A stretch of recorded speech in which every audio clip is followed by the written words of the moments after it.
Olá pessoal, meu nome é Raíza, sou mediadora no PVS SES no Polo de Nova Friburgo e hoje a gente vai falar um pouco sobre geometria e polaridade molecular. Bem, a geometria molecular ela descreve o arranjo espacial do átomo central e dos átomos ligados diretamente a ele. Ou seja, a geometria molecular ela vai descrever como a molécula se organiza no espaço. Para a gente entender essa organização da molécula no espaço, a gente se baseia em uma teoria, que é a TRSV, a teoria de repulsão dos pares eletrônicos da camada de valência. Essa teoria vai dizer que, ao redor do átomo central, os pares eletrônicos ligantes e não ligantes se repelem, tendendo a ficar mais distantes o possível uns dos outros de forma a fornecer estabilidade à molécula. Ou seja, a palavra-chave aqui é estabilidade. O que vem a ser pares eletrônicos ligantes e não ligantes? A gente sabe que eletrônicos, elétrons são partículas negativas e são eles que interagem para que ocorra uma ligação química, certo? Mas a gente sabe que cargas iguais se repelem. Então, existe ali uma distância que precisa ser respeitada pelos elétrons, sejam esses elétrons ligantes e não ligantes, que a gente vai ver o que é, para que a molécula seja estável, para que ela possa existir, certo? Então, o que são pares eletrônicos ligantes? São as ligações simples, ligações dupla ou tripla, certo? Os pares eletrônicos não ligantes são os elétrons livres, ou seja, os elétrons que não fazem parte da ligação, presente no átomo central. Então, aqui esses pares eletrônicos não ligantes, eles estão relacionados ao átomo central, o átomo que está no centro da molécula, certo? Bem, vamos ver alguns exemplos. Aqui a gente tem H2O2, N2 e HCl. A gente vai montar, está com a fórmula molecular, a gente vai montar a fórmula estrutural e analisar a geometria dessas moléculas. Cada geometria ela recebe um nome, certo? E a gente vai ver esses nomes aqui. H2, hidrogênio, grupo 1, um elétron na camada de valência. Eu tenho dois átomos de hidrogênio interagindo, então eles vão formar uma ligação simples, certo? Aqui é a fórmula eletrônica e essa é a fórmula estrutural que vai fornecer aí a geometria do H2.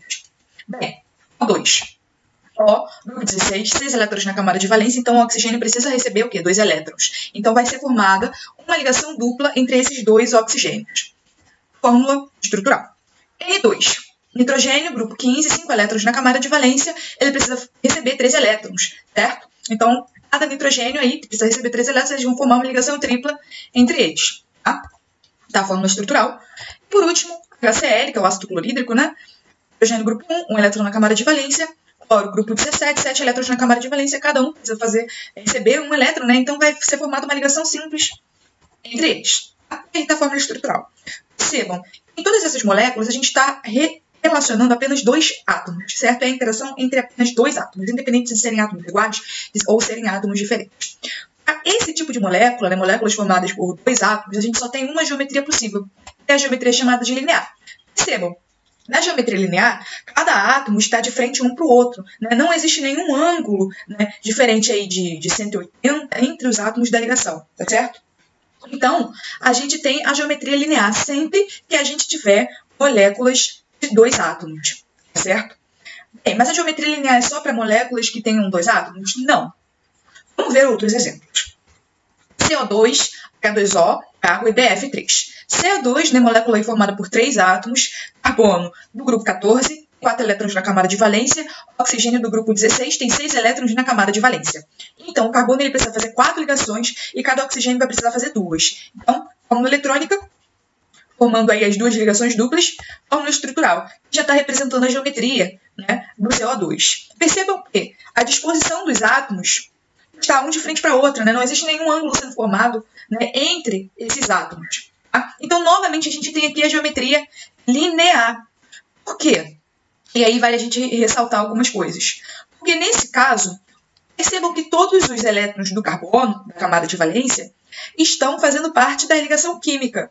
E isso, então, faz com que essa disposição dos átomos seja a que traz maior estabilidade para essa molécula. Professora, mas vai existir alguma situação que o átomo central vai ter elétrons livres? Sim, a gente vai ver agora. Olha só. Molécula de água. Hidrogênio, grupo 1, 1 elétron na camada de valência. Oxigênio a gente já está sabendo. 3 elétrons na camada de valência. Então, o oxigênio, que é o átomo central, porque o átomo central é sempre o átomo que vai fazer o maior número de ligações. Então, bem, voltei aqui a fórmula eletrônica. Só que essa fórmula eletrônica não é a geometria dessa molécula. Por quê? Percebam que agora o átomo central em elétrons livres, que são os pares eletrônicos não ligantes. Né? Além dos pares eletrônicos ligantes, que são as ligações que todas as moléculas vão ter, essa tem os pares eletrônicos não ligantes. A forma que está descrita aí na fórmula eletrônica dos átomos, tá? A organização, né, como eles estão, não está representando a geometria dessa molécula, porque essa não é a distância máxima que existe entre os pares eletrônicos ligantes e não ligantes. Aqui forneça estabilidade à molécula. Então, o que vai acontecer? Esses pares de elétrons que estão livres, eles vão se distanciar, né? Vai existir uma repulsão deles aos pares ligantes. E aí, a gente vai formar um ângulo. Aqui, esses elétrons não ligantes e ligantes fiquem mais distantes possíveis uns dos outros. Essa é a geometria, né, da molécula de água. Tá vendo? Os pares eletrônicos não ligantes estão mais distantes nessa conformação dos pares eletrônicos ligantes. Essa é a geometria da água e ela recebe um nome, que é a geometria angular.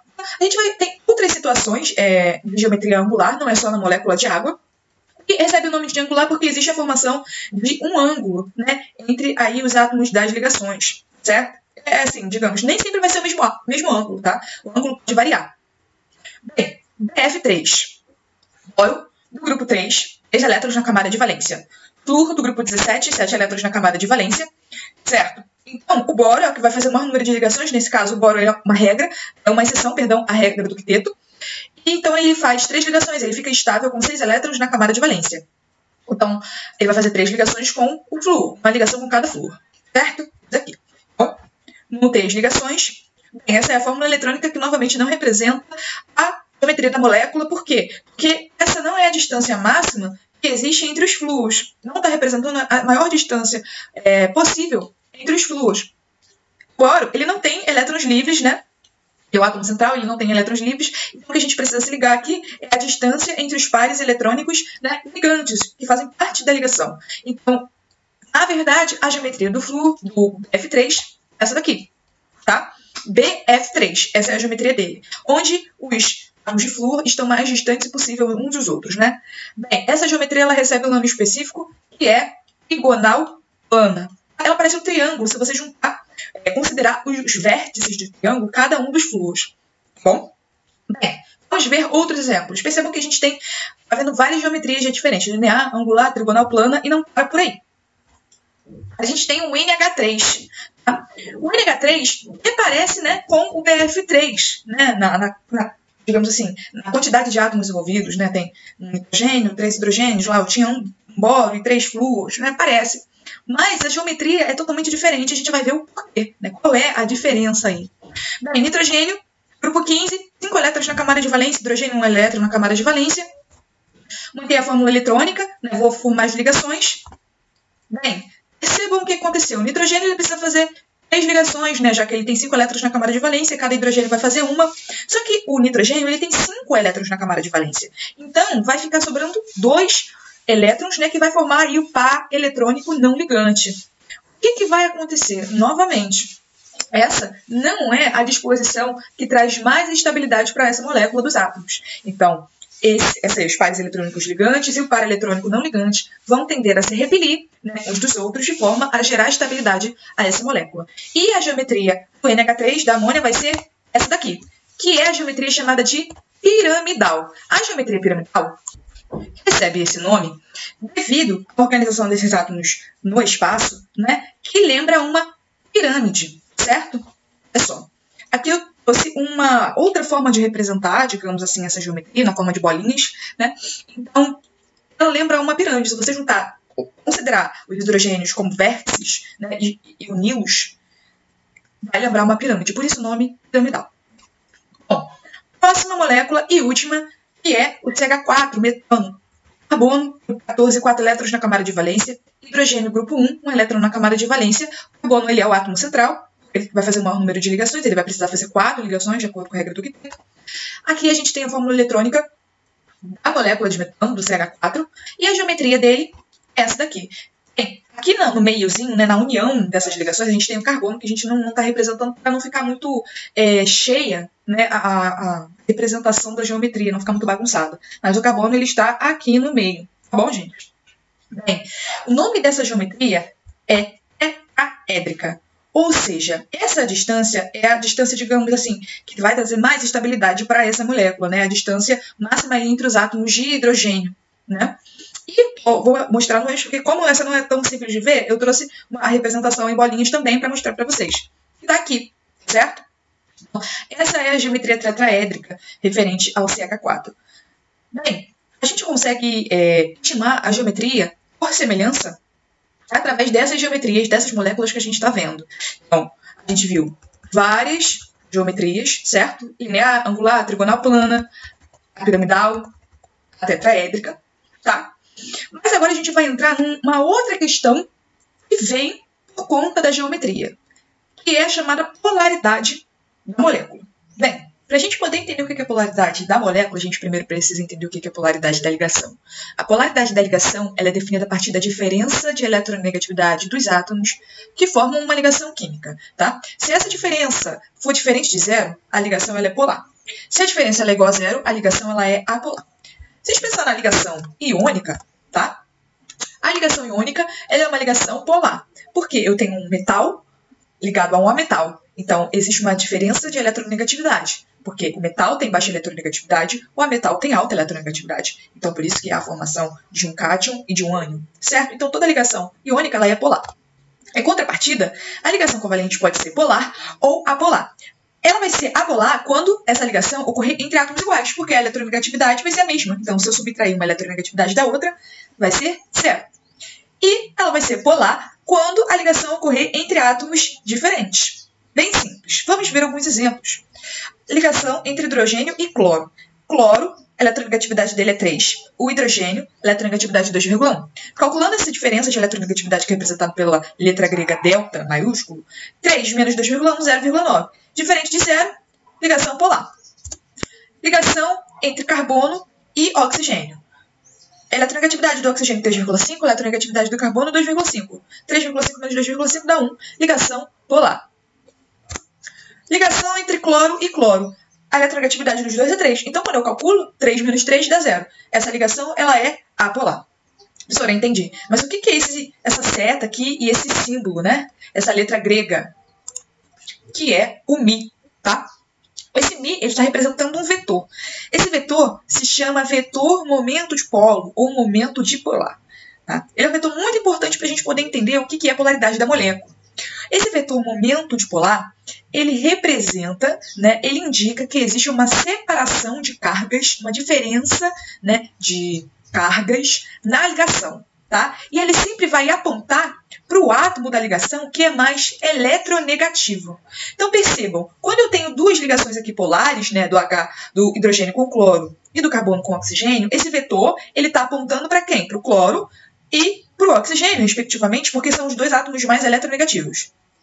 Se eu olho para a ligação cloro e cloro, esse vetor ele não existe. Percebam, aqui eu tenho a representação das setas, indicando o vetor. Aqui não, eu só tenho a ligação. Por quê? Se a diferença de eletronegatividade é igual a zero, esse vetor momento dipolo ele não vai existir, porque não existe separação de cargas, já que os dois têm a mesma eletronegatividade. Tá certo? Por que a gente precisa entender o vetor momento dipolo, o momento dipolar? Porque a polaridade da molécula ela é definida a partir da geometria molecular. E para a gente poder verificar se a molécula ela é polar ou apolar, a gente precisa, na teoria, digamos assim, calcular o vetor momento dipolo resultante, que é o MR. O MR nada mais é do que a soma de todos os vetores momento dipolo da molécula. Porque, enfim, eu posso ter uma molécula que tenha uma ligação apenas, mas eu posso ter moléculas que tenham 3, 4 ligações. E eu preciso somar esses vetores. É uma soma vetorial. Bem, se a molécula for polar, né, é porque a soma desses vetores momento dipolo, que vai dar o momento dipolo resultante, é diferente de zero. Se a molécula ela é apolar, é porque a soma desses vetores momento dipolo, que vão dar o momento dipolo resultante, é igual a zero.